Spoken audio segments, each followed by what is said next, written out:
Right now, millions of people are watching the World Cup.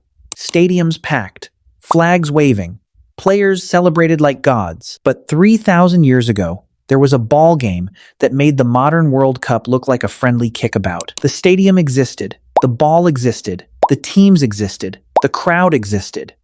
The only difference was what happened to the losing team when the final whistle blew. They didn't go home. The game was called Pok-a-Tok. It was played across Mesoamerica, modern-day Mexico, Guatemala, Belize by the Maya, the Aztecs, and civilizations that came before both of them. The earliest evidence of the game goes back 3,500 years, making it the oldest organized team sport ever discovered anywhere on Earth. Not just the oldest ball game, the oldest team sport. The courts themselves were enormous. The most famous surviving court is at Chichen Itza in Mexico. It stretches 168 meters long and 70 meters wide, bigger than an American football field. The walls on either side rise 8 meters high, and carved into those walls at the halfway point are stone rings positioned vertically, not horizontally like a basketball hoop. The opening faced sideways. Getting a ball through that ring wasn't just difficult. It was nearly impossible, which is why, when it happened, the game ended immediately. One successful shot through the ring, and it was over. No second half, no extra time. Done. The ball itself weighed between 3 and 4 kilograms. Solid rubber. For context, a modern football weighs roughly 450 grams. This ball was 8 times heavier, and the rules said players could not use their hands or feet, only hips, thighs, and elbows.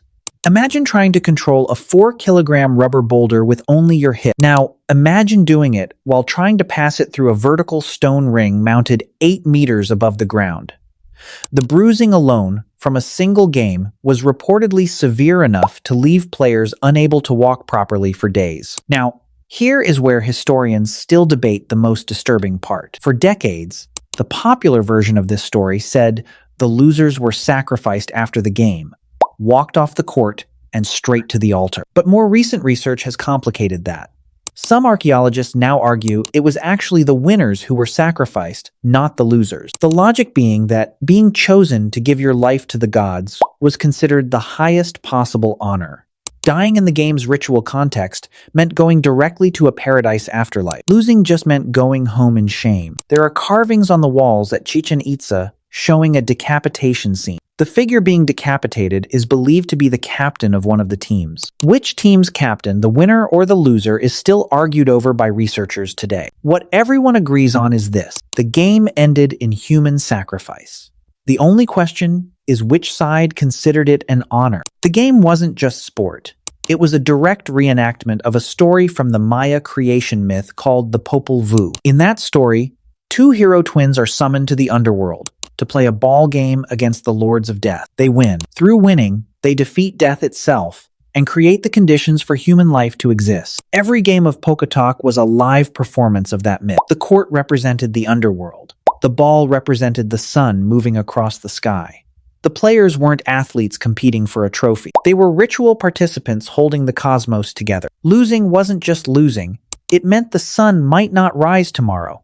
Over 1,500 ball courts have been found across Mesoamerica, from the tip of Mexico down through Guatemala and Honduras. Some courts were small, suggesting local community games. Others were massive, suggesting major events that people traveled to watch. Archaeologists have found rubber balls preserved in ancient offerings, court markers showing game scores, and figurines of players wearing thick protective padding around their hips and waists. One site in the Mexican state of Veracruz has produced a cache of stone yokes, curved stone objects worn around the waist during the game to deflect the ball. Some of them so finely carved and decorated, they were clearly never used in actual play. They were ceremonial, made to be buried with the player. The game followed you into death. The modern World Cup has 32 nations, billions of viewers, and prize money measured in hundreds of millions of dollars.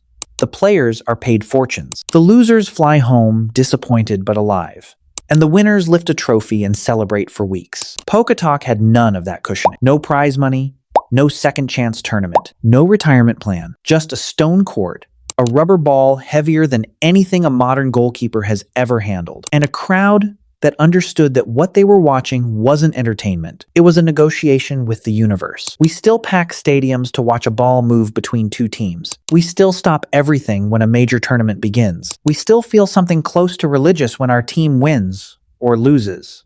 The game changed. What it does to us didn't.